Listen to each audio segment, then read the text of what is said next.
What is up, everybody? Welcome back to Tea with Publicity. Happy Tuesday. We are back in business. I know I had taken 2 weeks off, but we hit you with that episode last week, and now we are back this week in studio. And I have some exciting announcements. So I know I was telling you guys how I just felt like I was in this weird limbo, and so many things were, not yet set in stone. Well, I'm finally getting some of those answers. So I'm so excited because you're going to see the podcast take on a completely new life, more in studio stuff. I have some opportunities for live shows and events that we'll be doing in the fall. So stay tuned for that. I'm also revamping my merch, and it's going to be literally better than freaking ever. I'm talking mood merch. I know you guys have been asking. So the Sunday Scandy / Tame Thursday merch will be coming out, plus some Hibley merch, which is going to be iconic. I have a designer working on it. So everything's going to be very premium and way better than before even. So I'm so excited.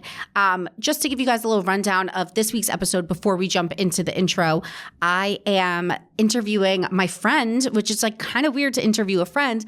Her name is Bella Gerard. You may know her from TikTok or Instagram. If you don't, no worries. She is a fashion editor, and she talks a lot about body image and how that impacts her career and her self-worth and dating and all of these things. So we get into the good stuff. I always love sitting down with a friend because it's just such a good way to have girl chat.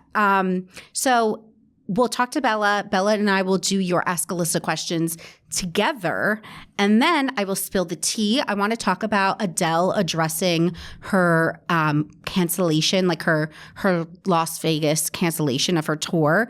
There's some new shows that I'm watching that I want to get into, like The Challenge USA and All Star Shore. And I want to talk about Kim Kardashian and Christine Quinn walking in the Balenciaga show. A little meme that I put this weekend went viral of Ramona Singer, so we need to get into that. But before we get into all those things and before you stick around for the rest of the episode, like I said, let's just touch base. So I have a little hack that I wanted to share with you guys, and I'm hoping it's not a fluke. So basically what happened was, you guys know, I always talk about how I have pretty bad PMS, awful cramps, heavy bleeding, not good. I started last month, before I got my period, I was going to be in the Hamptons, and I was like, I am not going to the Hamptons and being in pain and having it ruin this entire weekend that I paid for with my friends. So what I decided to do was start taking magnesium. And then I started taking a supplement that I don't know if you guys remember. I had Nicole. Her name's Nicole. She was on my podcast, and we talked about cycle syncing. She has come out with supplements. I will post them when this episode goes live. So I started taking some supplements that Nicole sent me, the magnesium, and then ashwagandha root, which is supposed to help with anxiety and relaxation. So I started incorporating those 3 supplements into my life, and my period, it was night and day. And it has to be that, because I don't know what else would have made it such a dramatic difference. I also was trying to eat in line with my cycle. So I was eating red meat when I was bleeding and, trying to have iron and nutrients. But those 3 things, I did not get a migraine, which is shocking. The magnesium really is supposed to help with migraines. I did not get a migraine. I hardly got cramps. I would say my cramps are normally at a level 8, and they were maybe at a level 2 for an hour. What else was different? The insomnia, didn't have it. My mood was better. I feel like I cracked the code. So again, when this episode comes out, I will link those things on the Tea with Publicity Instagram or on my Publicity Instagram stories, because I'm curious if the same thing is going to happen next month, if it will be better. And if it's 2 months in a row, then we know this is I've cracked the code. So I needed to share that with you guys. Another thing, I completely changed my apartment. So I was going through this weird thing where I do this a lot. I'm constantly changing my decor. I'm selling stuff. I'm reselling stuff. I'm getting pieces of furniture from collaborations for free, whatever I'm doing. And my parents and my sister and everyone makes fun of me. They're like, no one changes their apartment more than you. But the truth is, I love changing my space to the point where I don't know how I'm ever going to have a house because my vibe changes just like my style. Like I think of middle school because like 6th grade, I was like an emo girl. 7th grade, I was like a little like Guido girl. 8th grade, I was preppy. I'm like, that's how my decor is. Like I literally change my decor with every trend. I can't help it. I don't know what's wrong with me. So I'm just feeling like I felt like my apartment had weird juju because it was just giving me vibes that weren't current. And I'm like, it's summer. I want to feel positive. I switched my job. I want to like turn over a new leaf. So let's switch up the apartment. So living in New York, there's obviously not a lot of space. What I did was also, guys, I did this by myself. My sister was like, who moved all that furniture? I was like, bitch, me. I did. So I took everything that was in my bedroom and put it into my living room and then put everything from my living room into my bedroom. And my bedroom is now my office. So hopefully one day that will be my podcast studio. Who knows, like probably not during summer because guests aren't really in town during summer. And like, no, I don't know. People are just like on different working schedules. So probably in the fall, you'll see that become more of my studio.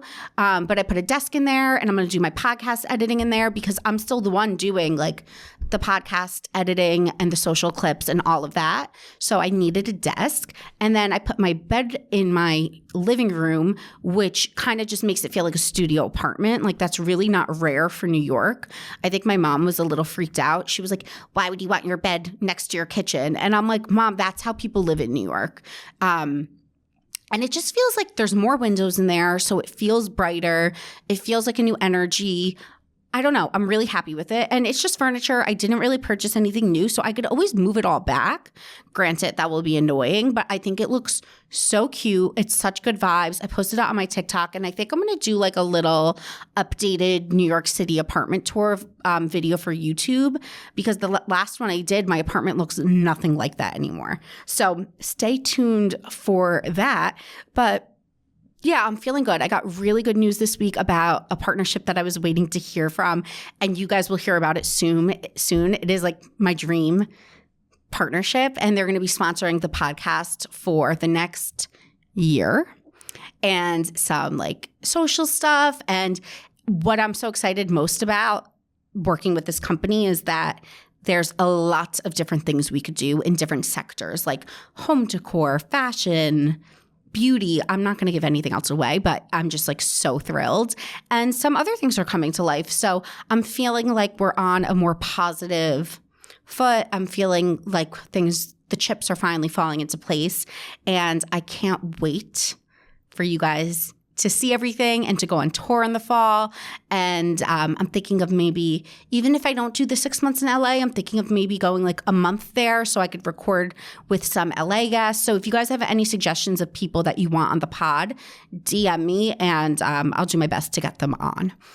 Okay, let's get into the interview with Bella. Like I said, we will answer your Ask Alyssa questions and then stick around because we're going to spill the tea after. Okay, guys, I am here with my friend Bella Gerard, who just hit 100,000 followers today.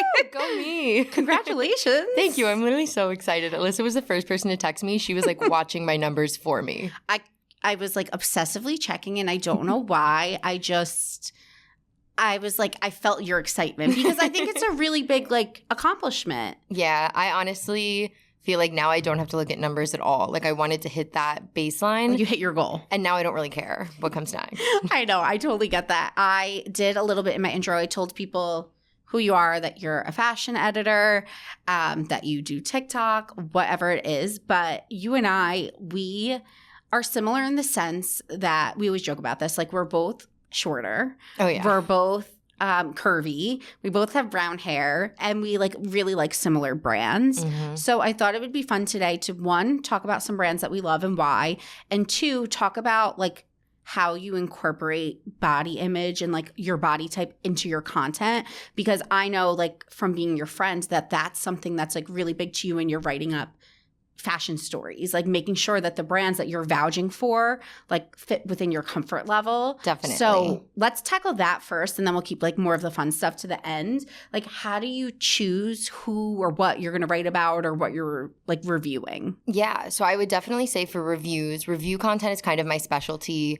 Like, the good part about being a content creator and a fashion editor is I can get original imagery, like good pictures of myself. And that's what really sells a review. So with those, it's definitely brands that I like. So in general stories, you will kind of write about brands where like maybe you're not crazy about, but it's important to the piece. You're a journalist, you're doing a job. Yeah. But for me, I would say it's not just about carrying my size.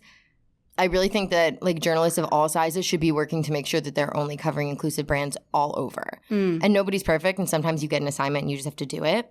But for me, like, I always want to ask brands, like, when are you expanding into plus? I'm not plus size. Who knows what the future holds? Perhaps I will be, but for right now, I'm not. Yeah. But it's still just as important for me to make sure that they're carrying a 16, an 18, a 20, a 22 as it is a 10, 12, which is where I fall right now. What is like technically plus considered? I think that's a hot button topic. Oh, is it? But it's really tough now that mid-sized people have been working their way in. To me and to when I'm writing, I consider mid-size to be like 10 to 12, and some people put 14. I would say plus starts at 14, but there's a real problem with brands saying that they're inclusive and carrying 14 to 18, but there's 20, 22, 24. Yeah. So like, that's plus size. Those are real sizes that exist. Plenty of women in America. And it's really hard for them to shop like anywhere. It's a big problem. Because you can't just walk into a store and find something that suits your body type, like especially boutiques or smaller stores. Okay, that's an interesting conversation. And then there are brands like Good American that are – they have their sizing differently. Like it's like, isn't it like 1, 2, 3, 4 or something? Yeah, I find that kind of confusing. But once you know it, you know it. There's just a learning curve. But what's cool about Good American is they will not let a retailer carry them unless they carry every size. So you won't find Good American jeans only up to size like 10. You have to carry the full range, which is really amazing and probably something only a Kardashian could like finesse in the world of like buying. So true. I think there's like a need for this, not just for curvy girls, but also for petite girls. Like I'm curvy, but I'm petite. So for me, like petite in the sense like my dimensions are small. Like, like I have like a short waist and like my shoulders aren't that broad. Same. So like things sometimes like kind of fit me weird because I am on the shorter side. And also like just having friends that are petite and shorter, it's like it's hard for them as well to shop. So I feel like there needs to be a line that comes out. I don't know if Good American does this, but that's like triple XS, like extra small to like whatever XL. You know what I mean? Just like a full range based on like height, size, whatever. I get it's really hard for people to do that. But it would just be cool to see someone like hit every single facet. Honestly wish instead of sizes that everything was just measurements. Like I don't want one size chart for the brand because I will say if you humble yourself for like 1 second, take a tape measure and measure your body and you shop like that, you'll buy fewer things because you'll learn the hard way like, oh shit, that's not going to fit the way I think it will. But everything you do order when you're looking at measurements fits like a glove. So you get less, but it's better stuff. And it can be kind of a pain. Yeah, it changed my life. Now I literally have my measurements. I put them on TikTok all the time. And also when you find a TikToker with the same measurements as you, you're like, cool, this will actually fit me. Wait, not just so, I think. Okay, which parts of your body are you doing? Your bust, waist, and hips? Your under bust, which for me is 34. Okay. So like your band size. Okay. And then your bust, which will end up being more. I don't remember what mine is. Mine's probably like 90,000. That sounds on TikTok. 30,000. My waist I think is 32, but my hips are 45.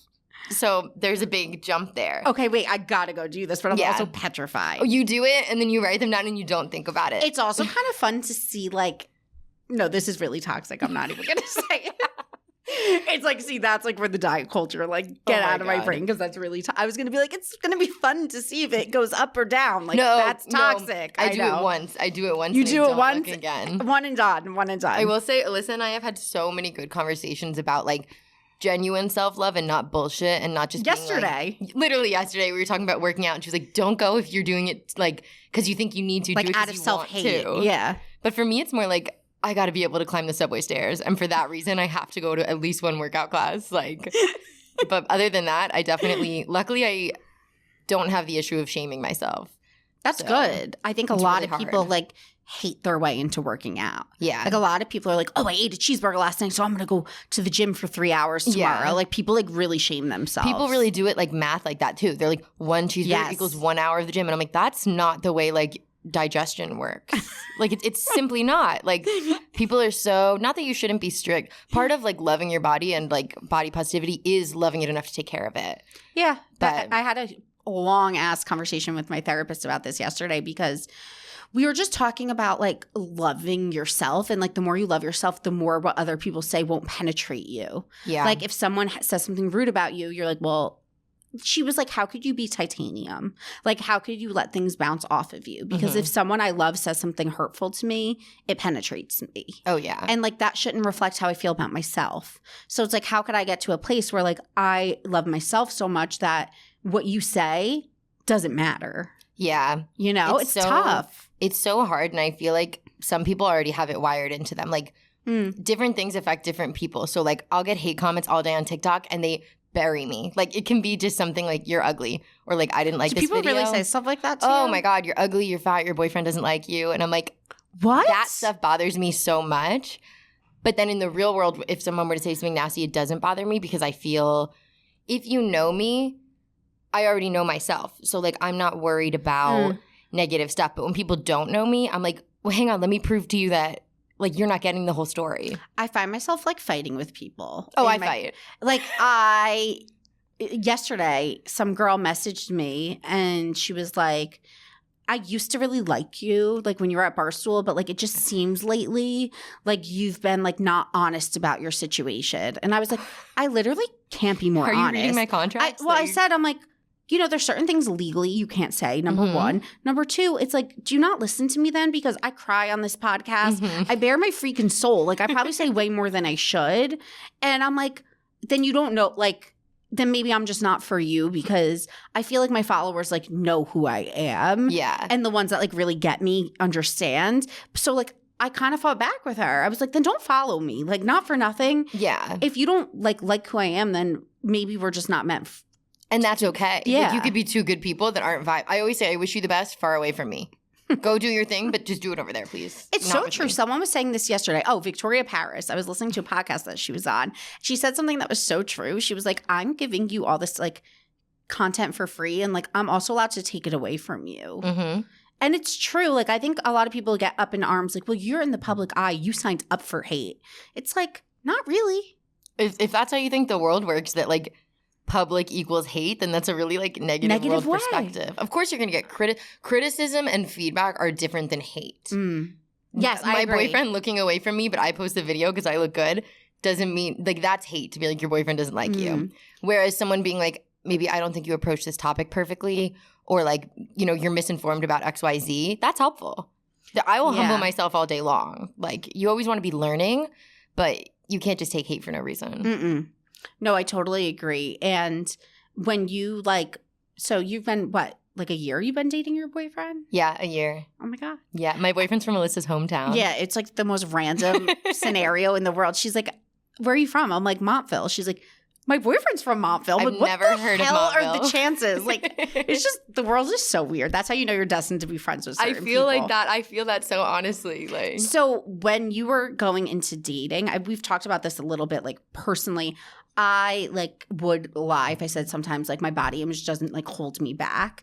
What like makes you so comfortable in your skin? Because I think you're a really confident person. Thank you. I definitely think I'm more confident with my appearance than I am with like how my brain works because there's so much going on. So I do feel really confident in terms of that kind of thing. But I mean, I said this to Alyssa like the very first time we met. I think I probably came on like a little thick, but I was just like, my body that literally gets me up every morning, like my body that like carries me around every day, I'm mad that it's like a little soft. Like not to get like too meta. Of course, there are days I look in the mirror and I'm like, okay, not living for like that role, but like, your body that literally is the reason you can get around every day. Like, how could I be mad? You can be unhappy some days, but in the long term, like, this is your body. Like, it's all you've got. And it's literally doing so much all the time, even if you're just sitting on the couch.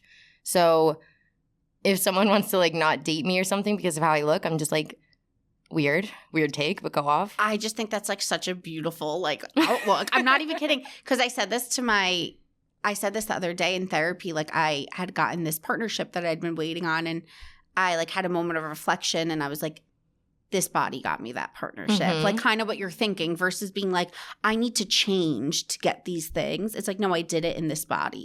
They wanted you exactly as you are. Yes. And even if they didn't want you exactly as you are, that didn't mean you were wrong. No. And it's like a good way for you to, like, check yourself sometimes and be like, okay, like, I'm capable of being loved, of doing good things, of hitting career achievements as I am. Definitely. I think especially working in fashion, when you're not super straight size, and again, I'm not speaking on behalf of plus women, but just speaking where I am, like, kind of in the middle, so many times I'll go to gifting suites or even just press previews where they tell me the size range and I'm like, oh, so I can't shop here. So you want me to post about this and write about this and you want to gift me, however, I won't even fit in the things. And at this point, I was, like, probably a pretty classic 10. Right now I'm like a 10, 12. And they'd be like, oh, the jeans go up to 29. And I'm like, that's weird. And my favorite thing is being able to, like, say to a designer or, like, a brand rep, like, oh, so, like, I'm your biggest size or, like, I'm too big for your brand. Like, look at me in front of you right now. Should weird. I be the biggest size? Yeah. Like, that doesn't seem weird to you? Like, and every time, and, you know, it's excuses and stuff. I'm not expecting them to right their wrongs and, like, pledge to do better in that moment. But making people think sometimes is better than winning the argument. Just, like, putting that in their brain to think on later. And it works. And then they also probably feel very embarrassed when you leave.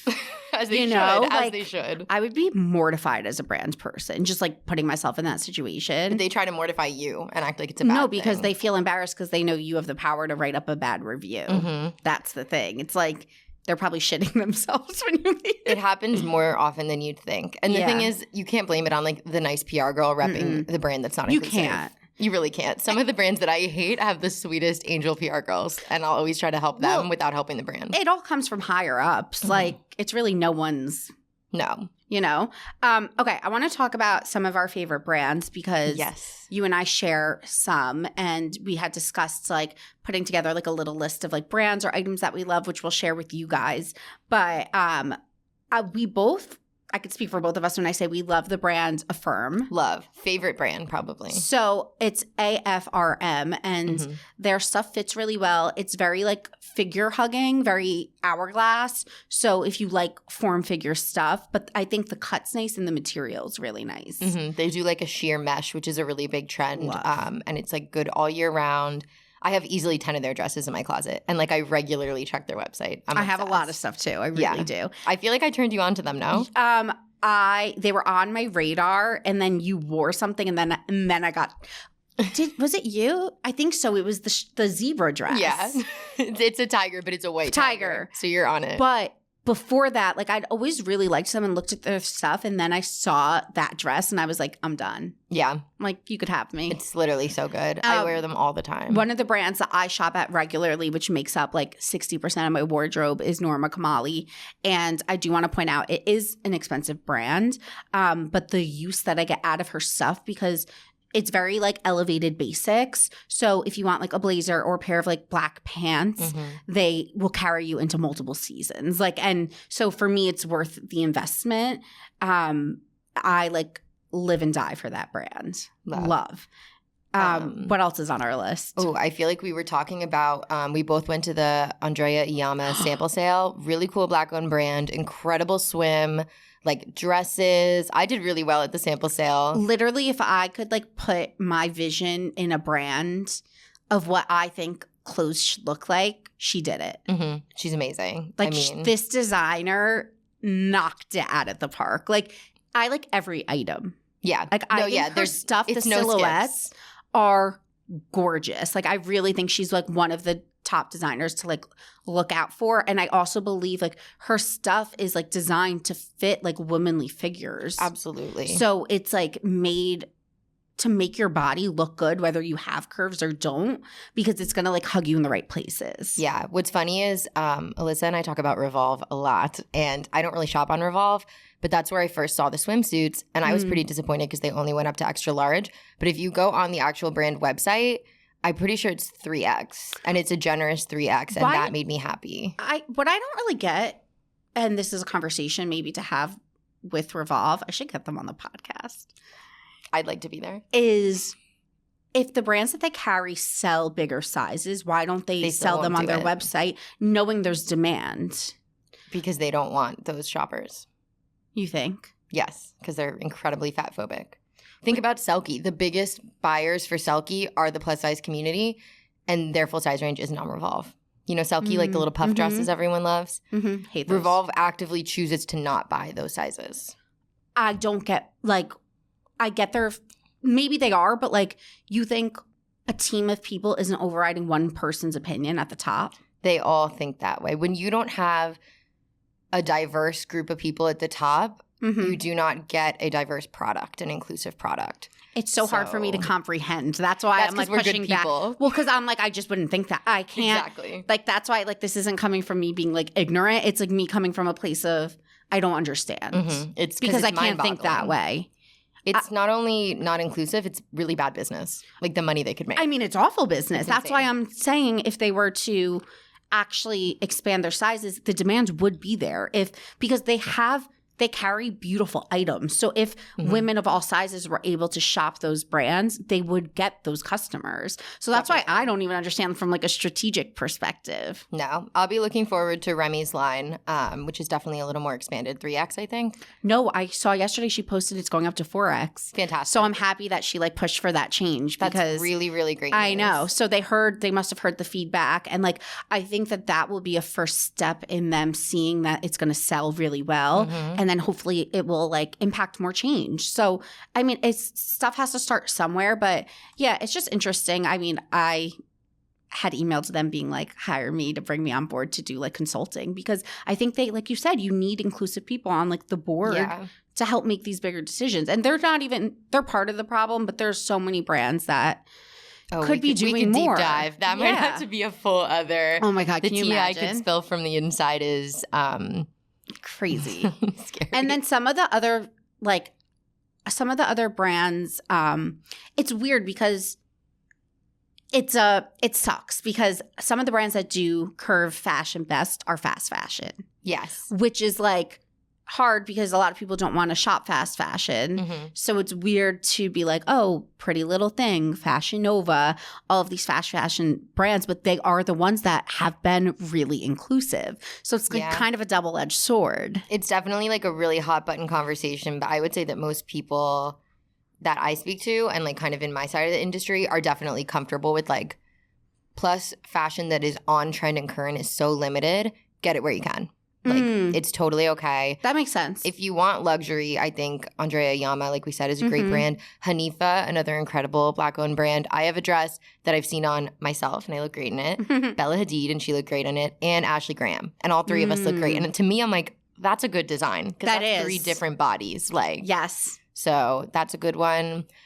They don't have plus size, but Abercrombie has really good petites. People love you know what's so funny? I haven't shopped their like revamped collection. I'm in it. But people are obsessed. I see it all over TikTok and like I need to try. You do. You just need to order multiple sizes because I'm like a medium petite in everything. And Zara has gaslit me into thinking that I'm like XXL. Oh yeah. Yeah. So then once I ordered the XL and then I ordered the large and then I ordered medium and then I ordered medium petite. And like I'm not a big fan of vanity sizing. I'd rather just know my size from the jump than like feel good about being a medium. I don't think that's like a good I can care less with the label. I was like a size like 4 wearing like an XL sometimes. Like it doesn't, especially in Zara.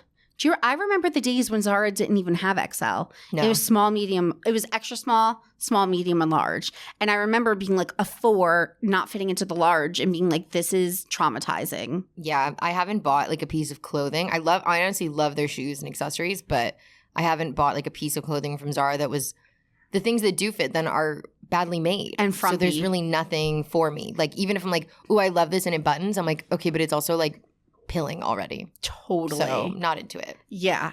Okay, I think that wraps our little fashion segment. I have people write in questions for the Ask Alyssa segment, and I thought you could help me give some advice. Oh my God, I love that. Okay, so this person said, "Hi, I currently do marketing at a place near my house in Long Island. I loved it at first, but now I feel like I settled on this position because I graduated in 2020 when COVID first hit and there wasn't many opportunities. I'm now thinking about finding a new job in the city, but I keep putting it off because it's summer and I have my PTO days planned and I feel like it's unacceptable to ask for that at a new job. But then I was listening to today's pod and it struck a chord with me. I'm stuck if I should wait till September to start applying or do it now. Also, for marketing/media jobs, do you recommend submitting a standard and creative resume?" I have thoughts. Okay, you share first because I'm a little indifferent. I have two things to say, but again, I am on more of the creative editorial side, so I think Alyssa's opinion might be like the be-all, end-all. For me, if I was you or if I was talking to a friend, I would definitely say start applying now because not all places are looking to hire right now. You could start applying now and get the job in October. If you see a job that looks good for you, apply to it. And if it's the right job for you, they'll hold that space till you're ready.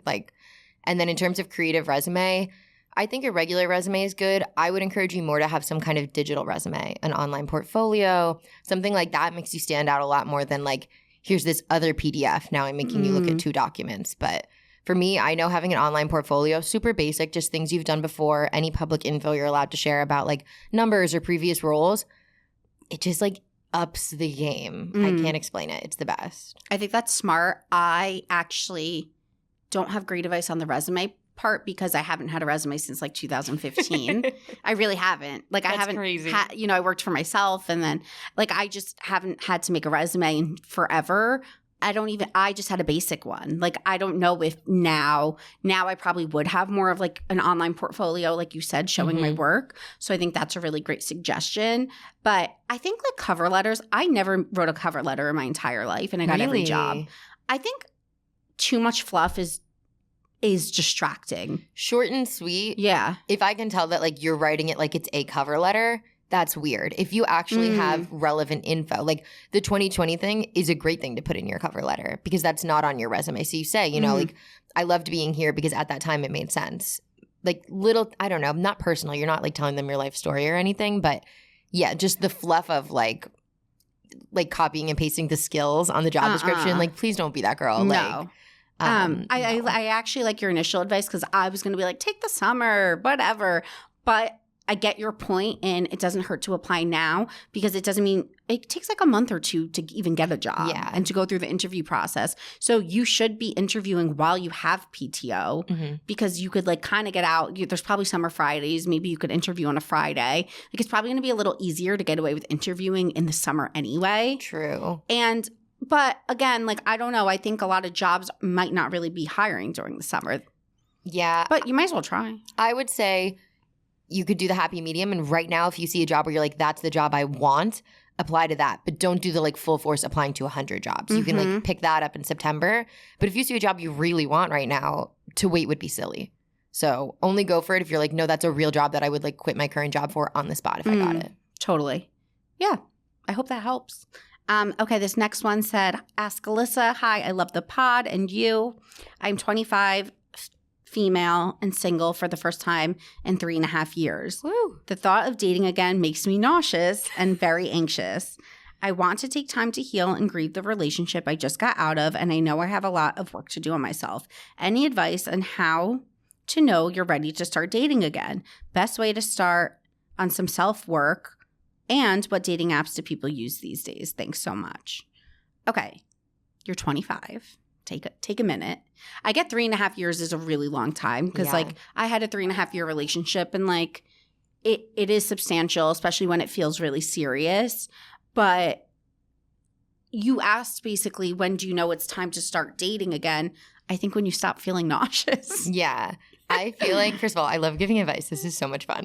I'm like, you want my opinion? Here it is. Even though I know you guys want Alyssa's. But the thing that really stuck out to me there was the self-awareness of I have things to work on myself. So for me, kind of a similar thing happened post-college. I wasn't in a relationship, but I wanted to date. And I feel like I had just gotten over some mental health issues. And I was like, I'm in a good position to be a wondrul partner. And so now would be a great time for me to date. And so I was dating and having so much fun. And then I was like, I feel like I could be in a relationship. Pandemic hits. And then after the pandemic, you're back in the city. Everyone was trying to hook up just because like we'd all been with our parents or like alone in a dark room for like however many months. Not that the pandemic's over, but you know what I mean. I personally went home to Jersey to be with my parents. So when I came back, I wanted to date, but I feel like all my mental health stuff had come back up and like self-esteem issues. And I was like, I wouldn't be a good partner right now. And so it took me a really long time to get to a place where I could give someone what I would want from them. And it sounds like she might have some things she needs to work on. I mean, she admitted that she did. So I think that's really – you're already farther ahead than I think a lot of people are. But don't try to be someone's partner until you can be that level of partner back. And I think that's so important. And it'll save you a lot of trial and error. But when you do date, also have fun. Don't date to find a partner. Yeah. Date to like enjoy your life. I totally agree. Like you want someone that's going to enrich your life. And now that you've had a long relationship experience, you probably know what you're looking for and what didn't work. So take this time. You asked for advice on how to start working on yourself. I think it's like little things like listening to podcasts that make you feel good, listening to music, going for walks, like just doing little things that make you feel really happy. Like, is it like organizing your closet? I know that sounds ridiculous, no, but like true. Me rearranging my furniture felt like a weight was lifted. Like you just need to, sometimes you just need like a little change in your life. So push yourself to do a few little things, read some books, spend time with friends, just get to know yourself. Like I think go for a long walk and journal. Yeah. And even if you've never journaled in your life, just literally write down like what you're feeling about the breakup and what you're feeling about life and start getting into spirituality. Like just like little things to really help you get in touch with your emotions and your feelings. And I think within time, that nauseous, anxious feeling is going to go away and you're going to know you're ready to start trying to date. Yeah. And when you are ready to start, she asked what apps. Me and my boyfriend met on Hinge. Hinge is what I would say. Hit me with that sponsorship, Hinge. Like I love Hinge. I don't like any of the other apps right now. Well, now I don't like any of them at all. Hinge. Yeah. Congrats. Bumble, I guess, but like I wouldn't want to use. Let us know when you're ready, and we'll pick out your pictures for your profile. Oh my god, that would be fun! I can't wait. Like, yeah, congratulations on living your best life. So let us know. Give us an update when you start dating. And last question: this person said, "I need mental health advice. I work 4 10-hour days with a day off during the week, which is great. I recently moved and it takes me about an hour and 10 minutes to get to work / come home. So I don't end up getting home until 8:15 every night. I need to wake up at 5 a.m. every day. I'm just in a little mental health funk where I just go home, sleep, go to work, repeat. I need help getting out of it. I have no motivation. I feel like I'm always tired. Help." This is my hell. Yeah, I've definitely been there. When I graduated college, I had to commute into the city. I didn't have any money to live in the city.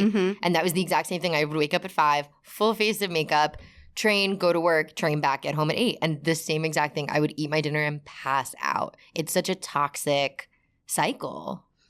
Oh. Yeah, it's really bad. I never had this because even when I did, like when I was working in PR, working hellish hours, my bosses still wouldn't come in until like 10. So I would probably go in like 8. I'd probably go in at like 9 at the time I'm supposed to go in and leave at like 7, get home at 8 maybe. But I still was like going in a little later. I was still seeing like daylight. To go in and drive an hour and a half, like that's just mentally taxing. I think to get out of your rut, is there something – could you move closer to where you work, number one, so you're not driving an hour and a half? Like that's a lot of time you can get back and see daylight. Yeah.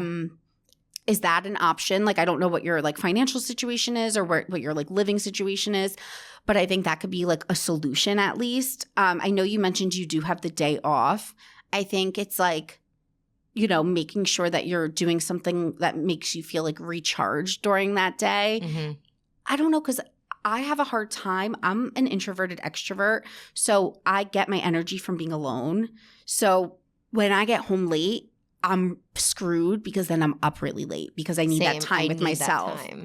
So I would say this would like fuck with my schedule a lot. I think one thing I did when I was commuting was I really tried to make that commuting time feel like my time. So like, not to keep plugging podcasts, but like, yeah, well, you're like in a car. Listening to podcasts at that time, I wasn't driving. I was on a train, so I read a book. But if you can listen to podcasts. Ooh, an audiobook. Yes. Like making it feel, it got to the point where I'd be excited to sit on the train and listen. Or so making it your time. Call a friend. Yes. Like I love calling friends when I'm on long car rides or walks or trains or whatever, because you're connecting with people. Just to get yourself otherwise, if you're just like sometimes listening to podcasts and not seeing people, like you might feel a little lonely. But maybe if you're connecting with people, call your like grandma, call your, just like make random ass phone calls, and it might make you have a little bit more sense of self. I also think something good you can do is, I feel like it would be really tempting for me if I had that, to then plan all the shit I have to do on that day off. I wouldn't do that. I would use it, like you said, to recharge. And I would try to make some plans after work to hold yourself to it. They don't have to be anything intense, but if it's like, come over to your friends for a movie night. Come like watch The Bachelor. Yeah, something so that you can't just like go home and crash. And then on that day off, don't be like, okay, I have 85 errands to run. Maybe you need to like schedule a grocery delivery or something. I was just going to say, like, sometimes they say to make money, you need to spend money. So if you're like throwing yourself into your job, maybe it's like spending a little money on like a cleaning lady or like someone that, I shouldn't say cleaning lady. I feel like that's sexist, like housekeeper. I don't know what people call it this day. Yeah. Like someone to help like tidy up your space, so you're not spending your 2 hours after work doing that, because that the price tag, probably your mental health like far outweighs like the price that you'll be spending on that.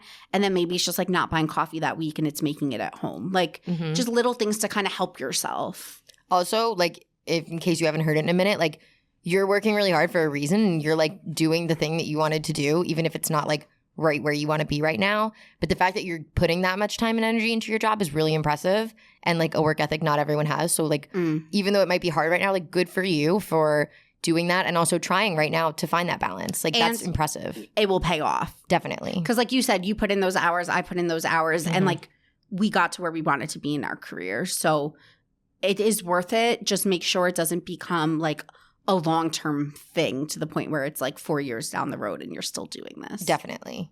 Boundaries. As long as it's a short term, make that sacrifice, and we have faith you'll be okay. Yeah. Thanks, Bella, for joining me. This was so much fun. So fun. Where could everyone follow you, stay up to date? You can be my 1,001 follower. 100,001. 100,001 Dalmatians. Follower on TikTok or Instagram at Bella Gerard. My last name, Gerard. Amazing. Yeah, and you can read my stories like anywhere online. Bustle, Fashionista. Google my name. I'm all over. So I love it. Thanks so much for coming on, Belle. Thank you. Bye. Let's spill the tea. So if you remember a few like months ago, Adele canceled her residency in Las Vegas, and people were like not happy about it at all. And her fans were really upset because she canceled it basically like a day before the concert was supposed to take place. So fans had flown in from around the world. People like had spent their hard-earned money to be in Vegas, to spend money on hotels, on flights to be there. And then she basically canceled it and just never returned. She never announced she never really announced a valid reason other than like, I wasn't ready, the show wasn't ready. But it's also like, I don't know if this was a rushed decision on her team's part, but you knew this tour was happening. Why weren't you prepared? That's neither here nor there. But she went on a podcast this week and she addressed it. And she talked to BBC Radio 4's Desert Island Discs. And I'm not happy with what she had to say about it. So I want to read you guys her quote. She said, I definitely felt everyone's disappointment, and I was devastated, and I was frightened about letting them down, the 34-year-old told host Lauren Laverne. I thought I could pull it together and make it work, and I couldn't, and I stand by that decision.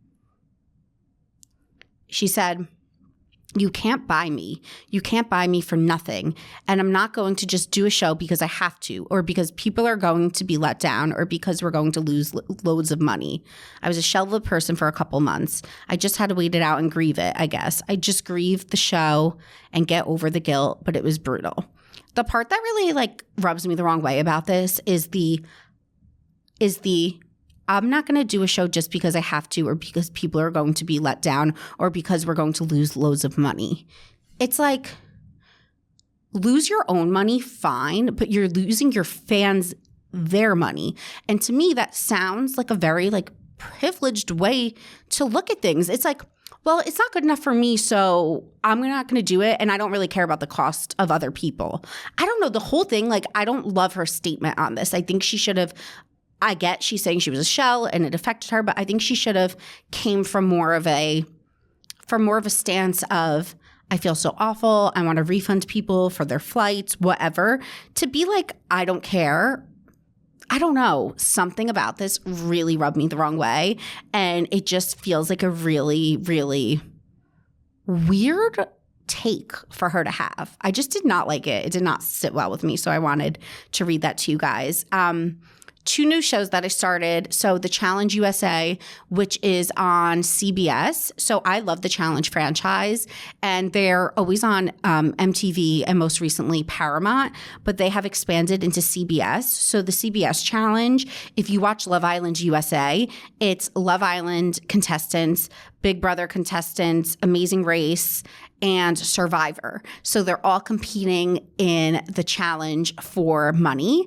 And I love it. There's only been 1 episode, but I'm already hooked. I knew I was going to love it because I love anything that the challenge does. But it's such a good, fun show if you guys want to get into it. And then also I started watching All-Star Shore on Paramount Plus too. And mainly because Blake Hortzman from The Bachelor and Gianna, what's her name? Gigi. Blake and Giannina. Oh my God. I was like, why am I saying that wrong? Giannina Gibelli, their relationship started on that show. And like, I'm nosy because she's from Love is Blind. He's from The Bachelor. He's been on the pod. And I wanted to see their relationship spark. So they're both on that show, as well as Angelina from Jersey Shore, Chloe Ferry from Geordie Shore, and just all these people from different shore shows, again, competing for money, but they're all like all-star reality TV contestants. And it's just a laugh. Like, if you just want to watch like a dumb, lighthearted show, 100% check it out. It's not like heavy like The Bachelor where like hearts are breaking. It's like people getting drunk and having fun, and it's such a vibe. So I'm really enjoying that. And I also really like those types of shows, like the challenge shows. I like the reality shows that are way more candid and less take themselves so seriously. I think that's why sometimes I have a hard time with like Bravo. It's because they all think they are Beyonce, whereas like these MTV and CBS shows, they're just candidly themselves. And I like that so much more. It's no secret also that I've been obsessed with Love Island UK.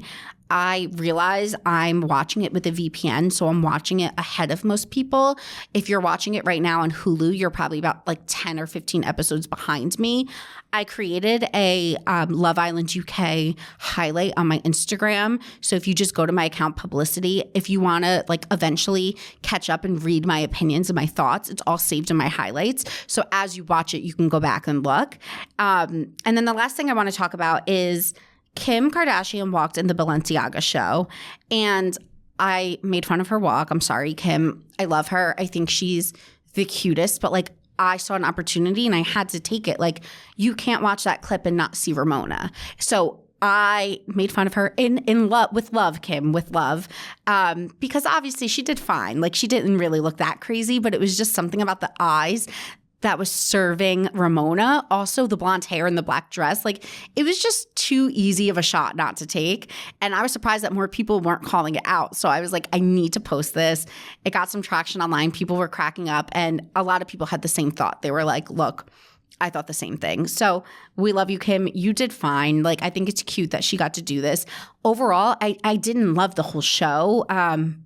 It felt a little stiff, like not just Kim, like Nicole Kidman, just all of them. Like, it was just a little stuffy or stiff. But what I thought was really interesting was Christine Quinn walking in the Balenciaga show, because I had seen Christine Quinn at the pop-up Balenciaga show outside the Stock Exchange in New York City a few months ago.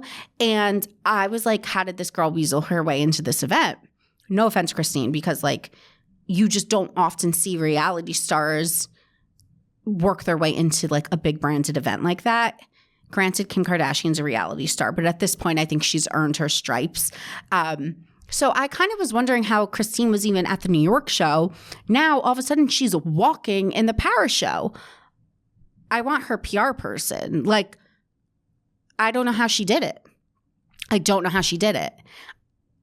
I'm honestly in shock because it was Nicole Kidman, Kim Kardashian, Dua Lipa, Naomi Campbell, and Christine Quinn. I think I need to hire her PR team. I don't understand. No shade to Christine. More power to you, girl. I'm more like props. Like, you did it. You got to walk in that show with these girls, and I just want to know how you did it. That's all. Good for you. I mean, like, holy shit. We don't see Chrishell walking in Balenciaga. Like, that's wild to me. So I don't know if, like, Balenciaga is, like, genius for hiring her, but they just elevated her entire career. Okay, guys, that's the tea for this week. Tune in next week if you're new here. Subscribe, rate, review. I will see you next Tuesday.